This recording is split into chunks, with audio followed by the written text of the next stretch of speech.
Hello everyone. So right now, no, may share ako sa inyo.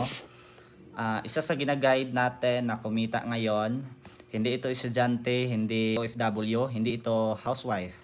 Kasi nga, isa po itong senior high school public teacher. At the same time, ginagawang part-time ang OBE. Naging OBE endorser po. So ngayon, ito po siya, no. So na si Ma'am si Ma'am Hilariona Pakibot. Okay? So 9 days income, encashment, no. So ibig sabihin na encash na po yung income niya, worth of 17,627. So as you can see, isang teacher, ginagawang part-time ang OBE pero kumikita ng malaki. Sino ba namang mag-akala na pwede kang kumita dito? 9 days, sino bang magbibigay sa'yo ng 17,000? In just 9 days. Well, dito lang po yan sa OBA. And sa lahat na nakakita, kung ikaw empleyado o OFW or isa kang kagaya ni Ma'am Hilariona na isang public teacher or DepEd teacher na nakarelate sa kanya at gusto mong maka-experience din na kumita in just 9 days ng 17,000 ang gagawin mo din yung ginagawa ni Ma'am Hilariona po.